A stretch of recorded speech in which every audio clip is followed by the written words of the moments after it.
Terima kasih saudara Anda masih bersama kami.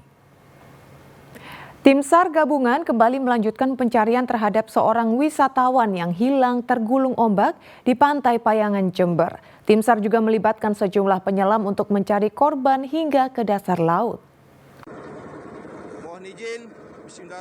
Tim SAR gabungan kembali melanjutkan upaya pencarian wisatawan yang hilang tergulung ombak di Pantai Payangan, Kecamatan Ambulu, Jember. Pencarian dioptimalkan dengan menyisir ke tengah laut karena kondisi gelombang laut lebih landai dibanding sebelumnya. Sejumlah penyelam diterjunkan mencari tubuh Andika Pratama, pelajar berusia 15 tahun yang kemungkinan tenggelam hingga dasar laut. Dilaksanakan pencarian baik dengan cara menyisir di sepanjang pesisir pantai dan juga ada yang melalui jalur laut. Namun sampai saat ini untuk keberadaan korban masih belum ditemukan, dan ini saya bersama warga masyarakat yang ada di sini termasuk penjaga warung yang ada di sekitar sini tetap memantau situasi di pinggir pesisir. Korban warga Kecamatan Balung hilang tergulung ombak saat berwisata ke pantai ini bersama 5 temannya Sabtu sore. Mereka nekat mandi di laut meski telah dilarang, hingga akhirnya ombak besar datang dan menyeret tubuh ketiga pengunjung. 2 orang berhasil menyelamatkan diri, namun Andika Pratama tak mampu meloloskan diri dan hilang tergulung ombak. Cuaca buruk ditandai gelombang tinggi dan angin kencang sudah berlangsung sejak 2 minggu terakhir di sepanjang perairan selatan Jember. Pengunjung diimbau lebih waspada dan tidak berenang di pantai karena ombak besar bisa datang tiba-tiba. Tommy Skandar melaporkan dari Jember. Saudara, jika Anda rindu merasakan suasana pedesaan, di Lakar Santri Surabaya ada pasar lawas yang mengusung konsep pedesaan tempo dulu. Di pasar ini pedagang menjual berbagai macam makanan dan jajanan tradisional dengan transaksi menggunakan uang kepeng. Penasaran seperti apa pasar lawas ini? Berikut liputannya.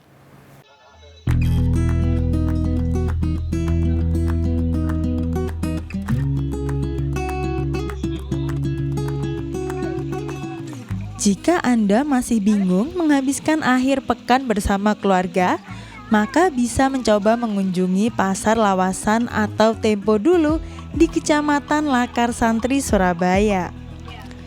Pasar ini menghadirkan suasana Tempo Dulu dengan gubuk berhiaskan pohon pisang untuk bersantai.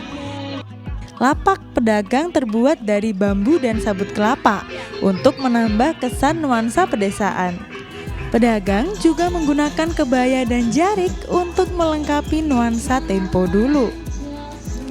Sesuai dengan namanya, kuliner yang dijual di sini juga makanan dan minuman tradisional, seperti rujak manis, rujak cingur, serta jajanan yang kini mulai susah ditemukan seperti gulali, jemblem, dan getuk. Ada pula minuman jamu herbal kunir asam dan beras kencur, sehingga membuat lidah pengunjung bernostalgia dengan cita rasa Tempo Dulu. Harga makanan dan minuman berkisar antara Rp2.000 sampai Rp10.000.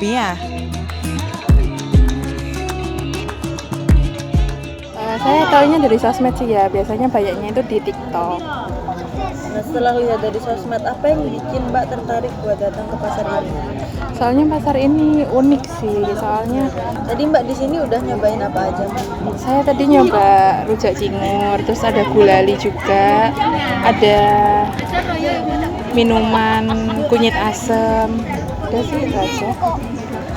Alhamdulillah sampai sekarang kalau ada pelanggan suka kesini, kembali lagi beli lagi. Apa sih yang menjadi ciri khas dari dagangan Mbak? Mungkin karena jemblemnya ada variasi rasa. Kenapa Mbak memilih untuk dagang jemblem, omelet, sama rujak?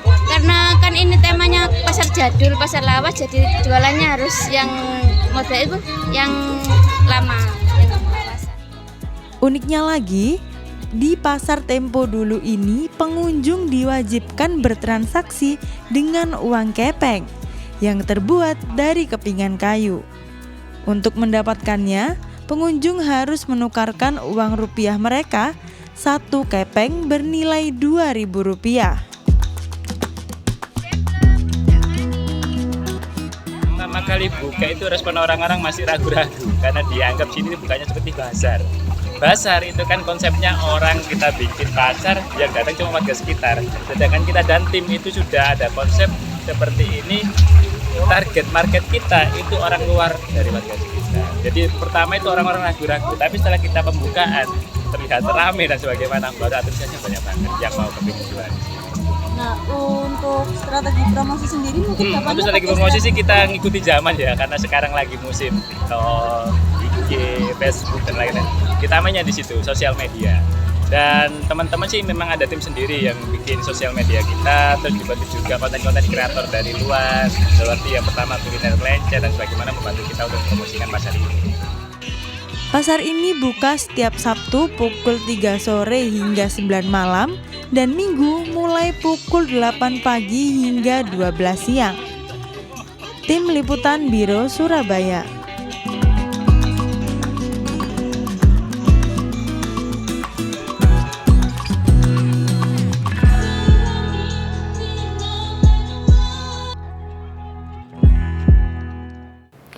Saudara, berawal dari hobi melihara burung jenis kicau, seorang pria asal Surabaya berhasil menangkarkan burung murai batu.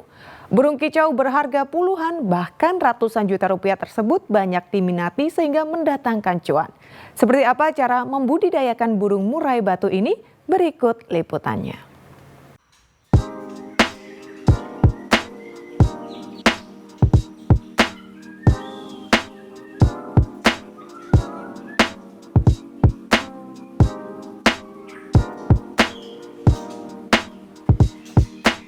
Lalang Kibar, pria asal Buntaran Tanda Surabaya ini berhasil membudidayakan burung kicau jenis murai batu yang memiliki nama latin Copycicus malabaricus atau burung hitam. Burung endemik hutan Asia dan Afrika kini tengah populer dan banyak dipelihara oleh para pehobi. Karena selain memiliki kicau yang merdu, burung ini memiliki banyak variasi dan ekor panjang yang indah. Untuk membudidayakan burung ini tidak membutuhkan lahan yang luas, hanya kandang kecil berukuran 1 kali 2 meter. Selain itu, makanannya juga mudah didapat seperti jangkrik, ulat kandang atau ulat Hongkong hingga cacing tanah. Untuk menjaga kesehatan, burung harus dimandikan setiap hari dan dijemur. Salah satu pembeli mengatakan senang memelihara murai batu jenis ekor panjang asal Medan. Selain bisa menyalurkan hobi, juga sekaligus untuk investasi. Karena jika bisa merawat dalam beberapa bulan saja, harga jualnya akan meningkat drastis.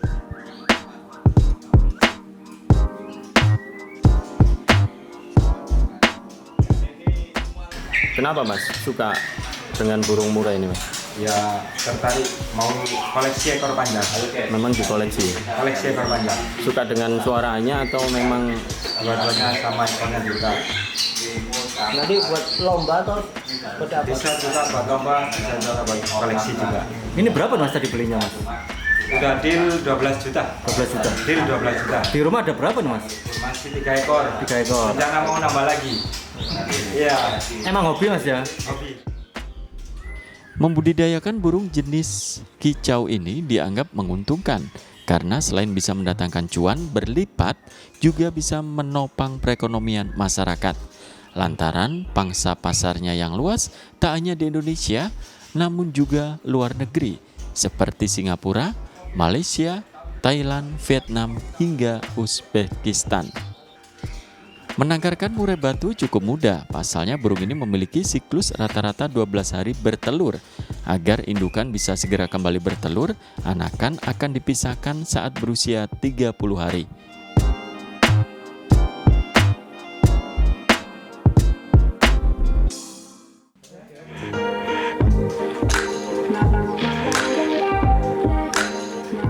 Terdapat puluhan burung murai batu berbagai jenis yang ada di penangkaran ini.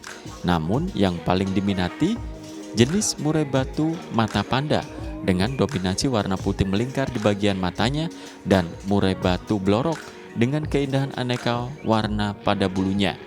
Dan yang paling favorit yakni murai batu jenis zombie yang merupakan hasil mutasi jenis murai panda dan blorok yang memiliki keunikan pada corak bulunya. Konon mutasi murai zombie ini baru ada 7 ekor di dunia. Nah, jadi kalau murai warna ini banyak ditemukan karena mutasi ini kan bukan kita yang ciptakan ya. Jadi muncul dengan sendirinya di suatu penangkaran, terus kita kembangkan. Jadi memang ini benar-benar burung mutasi asli Indonesia. Panda, blorok, terus ada zombie, ada black sama, sangat banyak sekali. Jadi potensi pasar, potensi untuk ternak juga mantap. Pasarnya ini hanya di Indonesia, Singapura, Malaysia, terus ada dari Thailand, Vietnam. Yang lagi tren sekarang murai warna ya, dari murai blorok, panda, albino. Nah itu nanti di ekor panjangkan. Sekarang ini kan ekornya masih standar semua. Itu sekarang lagi tren. Untuk harga sendiri kalau murai warna blorok itu mulai 3 juta sampai tidak terbatas, karena kalau blorok itu kita melihat corak bloroknya itu banyak atas sedikit. Kalau semakin banyak dia mendekati panda, harganya bisa puluhan juta sampai 30 juta juga bisa. Kalau untuk panda sendiri harganya mulai 25 juta ya sampai 100 juta.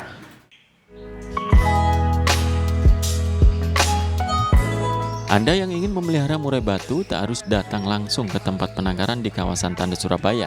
Anda bisa memesannya melalui media sosial. Pemilik penangkaran selalu live untuk menayangkan burung murai unggulan, mulai dari yang termurah dari harga Rp1 juta hingga Rp300 juta.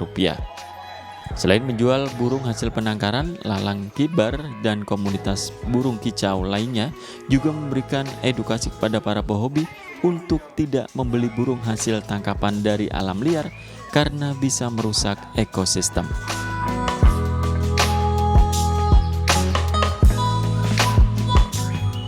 Pemirsa, berawal dari hobi seorang Lalang Kibar, saya mengajarkan jenis murai batu seperti yang ada di belakang saya. Dua jenis burung batu yang konon katanya masih langka di Indonesia, masih ada 7 ekor.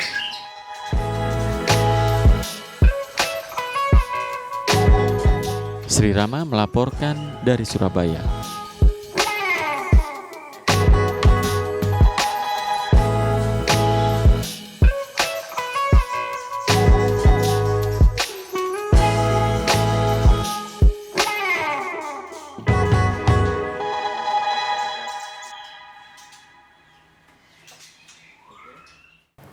Menikmati pesona senja di wisata Bukit Kayu Putih, Mojokerto. Selengkapnya usai jeda berikut ini.